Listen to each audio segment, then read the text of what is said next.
my name's Karina Grant, and I'm based in London, UK, and I'm a quantum touch practitioner and instructor. I found quantum touch in 2005 when I was looking for a way to help my father, who had a type of Parkinson's called MSA. And I loved quantum touch straight away. I loved the way it gave me the ability to help my dad and my loved ones. And I decided pretty early on, in fact, immediately, that I really wanted to teach this and to share this. And so what I'd like to share with you now are a few of the principles that quantum touch are based on. So the first principle is that quantum touch is based on cultivating life force energy. And what that means is that we are using the energy that's all around us, the energy that is abundant, the energy that is making up every living being, absolutely everything in the universe. So we could call it universal energy, we can call it life force energy, we can call it chi or ki or pneuma or mana. Every tradition, every culture that's ever existed all talks about this animating current that is life force energy. And what that means is we're not drawing on our own energy. We're not drawing on using our mental energy or anything tiring like that. We're accessing, we're plugging in. It's the difference between using our own batteries, and that's when we start to feel really tired, or using a plug-in so that we've got that constant flow of electricity, that constant flow of energy. And so the first principle is that it's not our own energy we're using. It's life force energy. It's the energy that is bigger than us and that flows in abundance. Then we use the breath. So we use breathing, intention, and attention. So three aspects that we bring in to really learn how to bring more of this life force energy into our body, into our field, into our whole being. And so in quantum touch, in level 1, we learn 5 basic quantum touch breaths. And those breaths bring an enormous amount of life force energy into our flow. So we use the breaths to physically increase our life force energy. And then we use our intention to direct that flow very specifically. So you've got this enormous, abundant life force energy. And then our intention gives us the ability and the opportunity to direct it very specifically to a particular place in the body, for instance, or anything at all that requires more support, more love, more energy. So we use our intention to do that. And there's been tons of books written and lots of science around what happens when we set an intention. How does that affect things? How does that affect consciousness and set things in motion in a particular way? So the way that I look at intention is as if we are putting in the zip code or the postcode, however you want to say it, into the sat nav, into the satellite navigation, into the GPS. And I put that in, and then all I need to do is drive. The route comes up for me. It's effortless. And so when we learn how to run the energy and to get that energy flowing, I simply need to put that zip code in with my intention and then follow the journey by cultivating the energy. And so it's a very simple way to work with absolutely anything, in the same way that we could drive anywhere that we want to by putting the address in. Our intention, and we learn this in quantum touch, can be very specific, and then we are guiding the energy to go to a specific place. So now all this extra support, it's like having much more support, much more flow, much more energy going to this place that requires it. And then we learn how to cultivate our attention. And that's a very powerful thing, because these days our attention can be very fragmented. And so we can be distracted and all kinds of information coming in at us. And so it's so healthful. It's so important for our mental and physical well-being to learn how to focus attention very purposefully. And so now we're in a mindful, attentive state.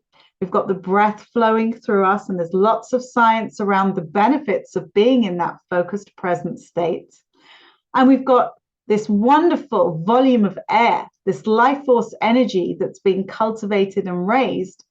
And our intention is directing it very specifically to something, to someone, to an area of the body. So now we have three things: breath, intention, and attention, to raise this life force energy, this universal energy that we're speaking about, and direct it to a place. Now, what happens is we've got this phenomenon called entrainment, and it is fascinating. And once you understand this, you'll be able to see it, not just in healing, not just in quantum touch, but you'll understand how it affects all areas of your life as well. So what entrainment means is, let's take a social example, because I think this is the example that people can relate most to, perhaps. Have you ever been in a room and somebody walks in and they're really happy and they're really vibrant and they just had the best day and they've got this high energy about them and they're just emitting all this joy, and they walk in and they don't even need to say anything. They're just happy and you feel it, and you feel their joy, you feel their happiness, and you start to feel happy. They haven't actually even said a word. You're in training to their energy. You're coming up and in training to their energy. And then on the flip side, have you ever been in a room where somebody's really low and they walk in and they don't need to say a word? You feel that heaviness, and you feel that energy, and you start to feel that low, heavy energy. And they haven't actually said anything, but you feel it and it starts to affect you. And this is something that's a huge issue for many sensitive people, is that they're feeling everybody else's stuff. Now, what's happening is we're in training a lot of the time to the people around us, to the environments around us. And so what the beauty of quantum touch, one of the beautiful things in quantum touch, is that we learn how to raise our energy to a super high level. When that happens, let's say I'm focusing on myself using everything we've talked about so far. I've raised my energy up here. The person that I'm giving quantum touch to starts to entrain to that higher energy. So there's three possibilities that can happen. Either the lower energy comes up to the higher energy, which we've just talked about, or the reverse. The higher energy comes down to the lower energy, where you start to feel someone else's stuff. Or you just find your meeting point, you kind of meet in the middle. What really sets quantum touch apart is we spend the whole session focusing and learning how to raise our own personal energy, which means that whoever I'm giving quantum touch to, by default, because I'm using all these high vibrational techniques, is going to come up. They're going to meet me up here. So other people will start to meet you up here, rather than you coming down all the time to meet other people at a lower level, if that's where they're at. And so instead of having experiences throughout the day where, depending on who you're around, you're kind of going like this: oh, I'm with someone who's vibrating in a really high level, and then lower and higher and lower. What we're doing is we're creating a consistently high vibration. The other person then entrains to that. They start to mirror that high vibration, and then their own innate healing intelligence kicks in and things start to return to balance. It flips traditional therapeutic approach on its head, because instead of us focusing on the client, we're focusing on raising our own energy. Now, there's many examples of entrainment. It's a natural phenomenon. If you look into it, it's absolutely fascinating. One of them is grandfather clocks. So if I brought in grandfather clocks, a bunch of them, and I put them against the wall, they would initially be ticking independently or ticking at their own speed. After a few days, they would tick together. They would have harmonized, and they would start to tick at the same speed. The sound waves are entraining through the wall and they harmonize. Another example is women sharing a house or a dormitory. Their biological rhythms, their hormonal cycles start to synchronize, and they start to have the same hormonal cycle. They're entraining biologically to each other. And there's so many examples of this. Fireflies, they light up independently at first in a tree. After a while, they all light up together. So there's so many examples of entrainment in nature. And what we're using in quantum touch is this ability for us to learn to raise vibration, and then the other person experiences that entrainment process, and then their innate healing kicks in. Their innate immune system or body intelligence, or whatever words we want to put to it. So if we look at it from that perspective, if I'm spending the whole session raising my vibration so that the other person has a high energy to entrain to, what's happening to my energy through the session? Well, I'm going to experience, we say in quantum touch, when you give a healing, you receive a healing, because you're putting yourself into high states of health by bringing in that breath, by learning to focus our attention in very loving and positive ways, and learning how to cultivate specific intentions. And so from that perspective as well, all healing is self-healing, which means we can't heal anyone else. We can hold a high vibrational space for them to entrain to, but it's their body that does the healing, their body that goes back into balance. And that's an amazing way to look at healing, because it empowers the person receiving. So Richard Gordon, the founder of Quantum Touch, says a great healer was someone who was sick and got well.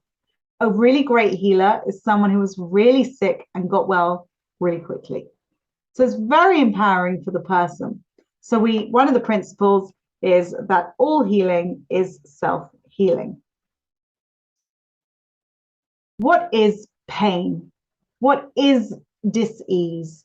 So many people come to Quantum Touch looking for ways to help with pain, ways to help with conditions for themselves, for loved ones, and rightly so, because Quantum Touch is so effective for these things. But in Quantum Touch, we look at pain not as a failure, not as something that we need to put a plaster on or squash or get rid of.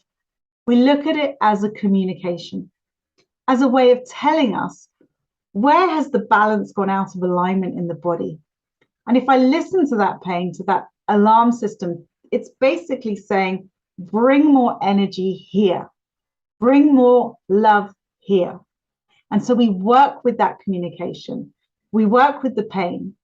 And often the pain can move as you're giving a healing session. And it's so intelligent, the energy is so intelligent, that it will often lead you back to the place, to the source of where the issue started in the body, which is, again, it's such an intelligent process. It's fascinating. And so working with pain and really listening to it and honoring it and understanding that it's just a signal of communication, directing us to where the energy is needed to go and to flow more, is one of the principles of Quantum Touch.